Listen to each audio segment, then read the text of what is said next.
Connecticut Governor Daniel Malloy signed a bill that abolished the death penalty, which made Connecticut the 17th state in the nation to get rid of capital punishment and the 5th in 5 years to usher a repeal. The law was immediately effective, though prospectively in nature, meaning that it would not apply to those already imprisoned and sentenced to death. The death penalty was replaced with life in prison without the possibility of being released. The Connecticut General Assembly considered a bill to abolish the death penalty before the Ross execution in 2005. That bill made it past its first two legislative hurdles, gaining approval in the Judiciary and Appropriations Committees. It died in the House of Representatives on a 60 to 89 vote. A bill that would abolish the death penalty for cases after its enactment was introduced in the 2009 legislative session. The Judiciary Committee endorsed this bill by a vote of 24 to 13 on March 31, 2009. The House then approved it by a 90 to 56 vote on May 13th. The Senate followed suit on May 21st, passing the legislation by a 19 to 17 vote. On June 5th, Governor M. Jody Real vetoed the bill.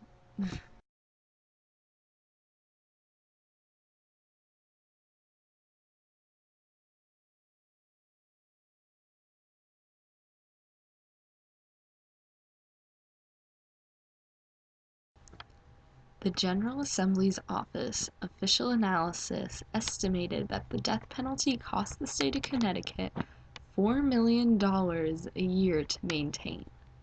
The average cost of defending a trial in the federal death case is $620,932, which is about 8 times more than a federal murder case in which the death penalty is not being applied.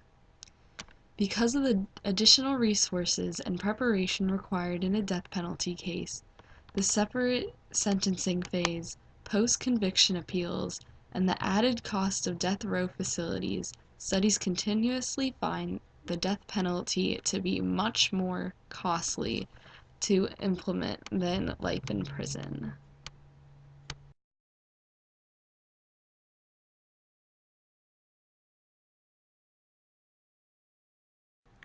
Many people believe that the death penalty violates the Fifth and Eighth Amendment of the Constitution, which makes it another reason why many people want it abolished.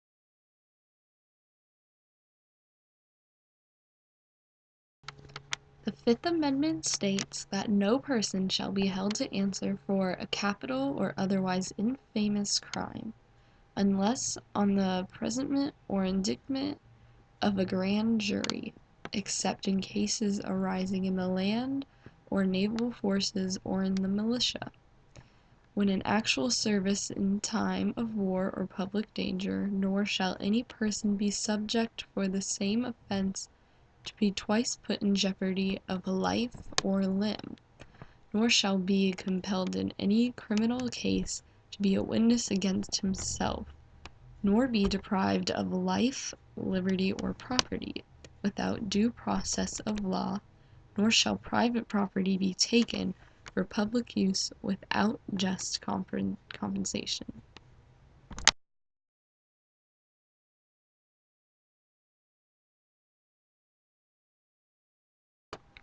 The Eighth Amendment states that excessive bail shall not be required, nor excessive fines imposed, nor cruel and unusual punishments inflicted.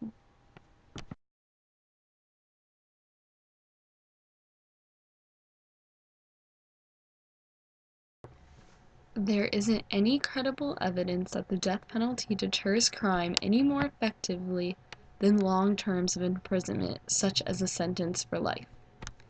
States that have the death penalty do not have lower crime or murder rates than states with it, and states that have abolished the death penalty do not show any significant changes in either crime or murder rates.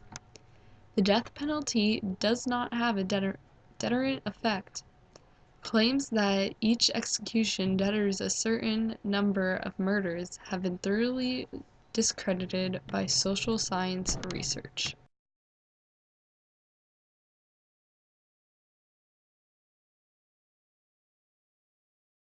Since the reinstatement of the modern death penalty, 87 people have been freed from death row because they were later proven innocent.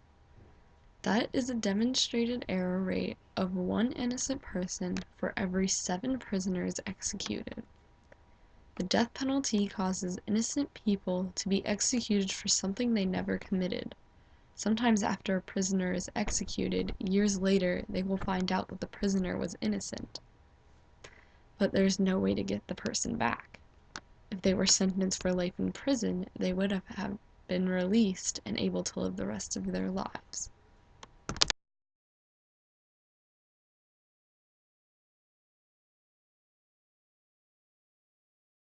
The American Medical Association's policy is clear and unmistakable. Requiring physicians to participate in executions violates their oath to protect lives and erodes public confidence in the medical profession itself. A physician is a member of a profession dedicated to saving lives. The use of physicians' clinical skill and judgment for purposes other than promoting an individual's health and welfare undermines a basic ethical foundation of medicine. The guidelines in the AMA Code of Medical Ethics address physician participation in executions involving lethal injection. The ethical opinion explicitly prohibits selecting injection sites for executions by lethal injection, starting vein lines, prescribing, administering, or supervising the use of lethal drugs, monitoring vital signs on site or remotely, and declaring death.